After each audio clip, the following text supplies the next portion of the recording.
Assalamu alaikum.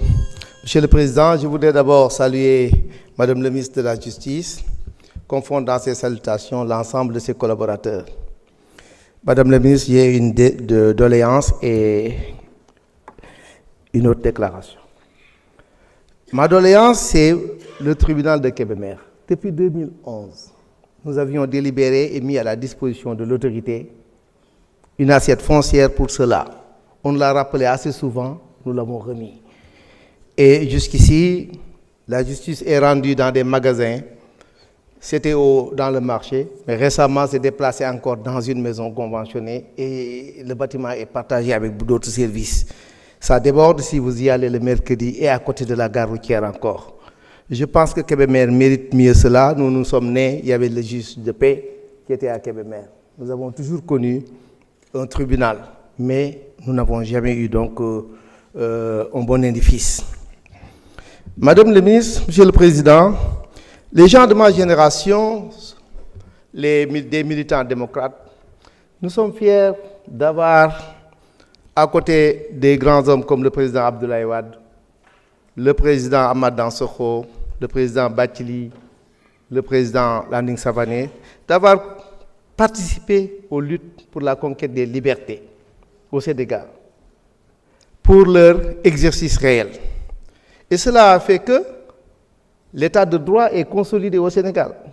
Aujourd'hui, c'est une fierté pour tous les Sénégalais. Partout où vous allez, on dit que le Sénégal est un état de droit. Je pense que vous avez l'impérieuse devoir de préserver ce fait. Le ministre de l'Intérieur est passé hier. Moi, il m'a rassuré. Il a dit que tant qu'il sera là, l'état de droit sera respecté, les libertés individuelles et collectives seront respectées. Il veillera à ce que les forces de défense et de sécurité, sous ses ordres, mèneront des opérations de police, etc., etc. En tout cas, les libertés seront respectées. C'est cela aussi consolider l'état de droit.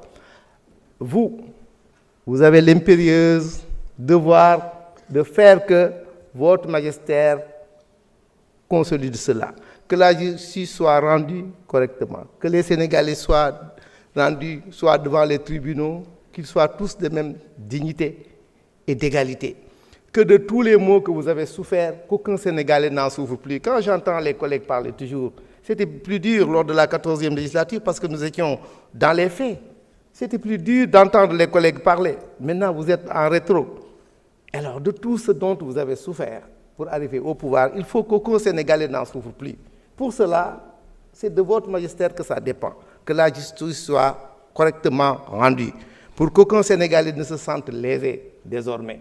Et pour cela, il nous faut renforcer d'abord la magistrature, la justice, que les magistrats soient dans de bonnes conditions de délibérer, que les tribunaux, nous tous nous en plaignons, qu'il n'y ait pas, le juge vient d'en parler, ça étouffe dans nos tribunaux, quelque part il n'y en a pas, donc les dossiers sont latents. C'est la même chose, notre frère de Kébémer, notre jeune collègue en a parlé. Nous avons des jeunes qui sont astraits devant les tribunaux et qui y restent longtemps. C'est la même chose aussi pour le vol de bétail qui est un grand problème dans le Sénégal. Et il faudrait vraiment que tous ces dossiers soient rendus et de manière scélérate. En tout cas, Madame le garde des Sceaux, nous vous attendons sur de tels engagements. Je vous remercie. Merci, honorable. Il y a une solidarité entre Kébémerois, c'est comme ça qu'on dit. Madame Amidia, vous avez la parole. Madame Antchadien se prépare. Assalamu alaikum wa rahmatullah. Bismillahirrahmanirrahim. Monsieur le Président, Madame le ministre et vos collaborateurs, mes chers collègues, je prends aujourd'hui la parole avec gravité et émotion au nom de tous les martyrs, les victimes politiques, les ex-détenus politiques, mais aussi en tant que femme, mère, citoyenne, députée et ancienne détenue parmi tant d'autres ayant passé 20 mois en prison pour des raisons politiques. Avant nos arrestations, le Sénégal, pays de dialogue et de paix, avait été transformé. Nous avons vu des nervis recrutés, financés est utilisée par certaines autorités pour intimider, blesser et parfois tuer même des jeunes mutilés, des familles en deuil, des innocents poursuivis, la peur installée dans les quartiers, les maisons et les universités. Des étudiants, des femmes, des travailleurs pourchassés pour leur opinion. Le Sénégal ne se reconnaissait plus, le peuple ne comprenait plus et beaucoup de jeunes désespérés ont pris la mer, préférant la pirogue au silence forcé. Je rends hommage à Papito Kara. Nos arrestations ont été marquées par l'injustice, accusations lourdes et montées de toutes pièces, enlèvements nocturnes, détentions prolongées sans preuve, procès inéquitables. Ce que nous avons vu derrière ces murs dépasse nos propres souffrances.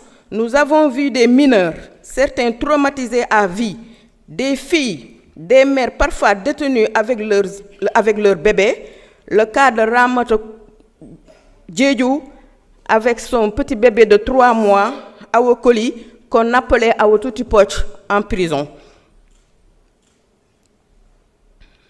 Avant d'être séparés d'eux, des étudiants, des travailleurs, des leaders, des anonymes, des actes de torture, des humiliations, des privations, des familles brisées, vivantes, mais blessées à jamais. Nous avons résisté et gardons notre dignité. Nous avons porté le Sénégal dans nos cœurs, malgré les murs, malgré les scènes invisibles. À l'extérieur, un peuple meurtri. Pendant notre emprisonnement, le pays a souffert avec nous et nous en sommes reconnaissants. Des mères qui ne dormaient plus, des enfants qui ne comprenaient pas, des familles divisées, une jeunesse traumatisée, une partie de la population terrorisée par les nervis et la répression. Aujourd'hui, nous sommes libres et debout. Nous portons en nous-mêmes une mémoire, une exigence et une responsabilité. Nous demandons la vérité sur les morts, les blessés et les disparus, la justice pour chaque victime, sans exception, la réparation morale pour les familles, l'abolition totale de l'utilisation des nervis dans la vie politique sociale, la garantie institutionnelle que jamais un Sénégal ne serait emprisonné pour ses opinions. Madame la ministre, nous incarnons une nouvelle ère, mais cette ère doit commencer par un engagement clair. Plus jamais ça, transformons la douleur en force nationale. Nous ne cherchons ni vengeance, ni revanche. Nous voulons la vérité, la justice et la paix. Nous voulons reconstruire un pays où même l'adversaire politique garde sa dignité. Un pays où la jeunesse n'a plus peur. Un pays où les prisons ne seront plus des lieux de détention arbitraires. Nos jours, nos mois, nos années passées en prison, nos souffrances ne doivent pas être vaines, mais doivent servir de leçon pour notre Sénégal. Ils doivent éclairer l'avenir. Que Dieu protège le Sénégal, que la justice, la vérité et la paix gardent notre nation. Je vous remercie. Merci beaucoup, honorable.